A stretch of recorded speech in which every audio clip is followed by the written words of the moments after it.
చిన్న సామాజిక వర్గం ఉంది మీ వెనక, కమిట్మెంట్ ఉంది, యూత్ కాంగ్రెస్ ఎన్ఎస్ఏలో చేసిన బ్యాక్గ్రౌండ్ ఉంది. అయినా మహేష్ కుమార్ గౌడ్కు అడ్డుగా ముందు అవకాశం ఇచ్చినా అడ్డుగా మారింది ధర్మపురి శ్రీనివాసే అంటే ఏమంటారు?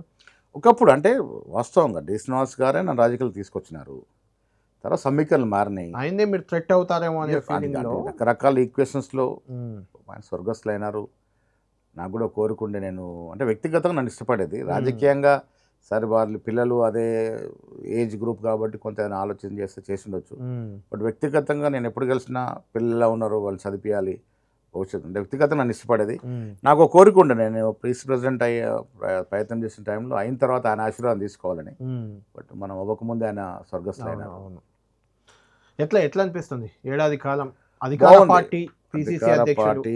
అంటే మొదటిగా నేను చెప్పేది పిసిసి అధ్యక్ష స్థానం అనేది చాలా ప్రముఖమైన స్థానం పార్టీలో. పార్టీ పరంగా పిసిసి ప్రెసిడెంట్ పోస్ట్ అనేది చాలా ప్రామాణికం. సో ఇలాంటి పోస్ట్కి నేను లైఫ్లో నేను రాజకీయాల్లోకి వచ్చినప్పుడు జిల్లా ఎన్ఎస్ఏ ప్రధాన కార్యదర్శి డిసిప్లిన్ చేసినప్పుడు పిసిసి ప్రధాన కార్యదర్శిగా ఎదగాలనుకునేవాడిని.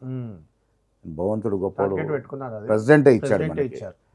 సో ఇప్పుడు ఎమ్మెల్సీగా ప్రెసిడెంట్గా అతను ప్రభుత్వం ఉన్న సమయంలో ఉండడం అనేది చాలా ఇంపార్టెంట్ విషయం. ఇది ప్రభుత్వం ఉంది కాబట్టి సీఎంతో ప్యారలల్ అనేం కాకుండా సమైక్యతో ప్రభుత్వం కోఆర్డినేట్ చేసుకుంటూ అల్టిమేట్ మన గోల్ ఏంటి? వల్ల 2023 ఎన్నికలకు ముందు పిసి అధ్యక్షుడు రేవంత్ రెడ్డి గారు తన మార్క్ చూపించుకోగలిగినారు.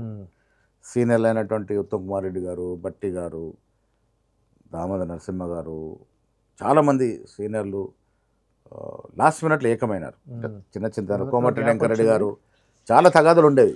బట్ అల్టిమేట్గా 23 ఎన్నికల నాటికి కొంత నా ప్రమేయం కూడా ఉంది. అందరిని ఏకం చేసి మనం కలిసి కట్టుకుంటే ప్రజలు మనం నమ్ముతారు అంటే ఒక మాట. ఒక యువ నాయకత్వం, రేవంత్ రెడ్డి నాయకత్వంలో, దాంతోపాటు సోనియా గాంధీ గారు స్వయంగా వచ్చి తుక్కుగూడలో ఈ 6 గ్యారెంటీ ప్రామిస్ చేశారు.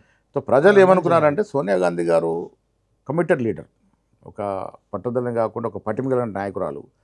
ఆవిడ కమిట్మెంట్ చేస్తే డెఫినెట్గా తీర్చిదిస్తారు. తెలంగాణ ఏ రకంగా అయితే కమిట్ చేసినా ఆ రకంగా ఇచ్చింది కాబట్టి ఆవిడ ఖర్గే సమక్షంలో రాహుల్ గాంధీ గారు, ప్రియాంక గాంధీ గారు ఈ 6 గ్యారెంటీలు అనౌన్స్ చేయడం, ఆనాడు టీఆర్ఎస్ నాటు కొంతమంది నాయకులు, ఇవాళ మంత్రులు అంటే నాయకులు మా పార్టీలో చేరడం కొంత అధికంగా బలం వచ్చింది. ప్రజలు నమ్మినారు, ఎస్ ఈ ప్రభుత్వం వీరైతే కేసీఆర్ని దించగలుగుతారు.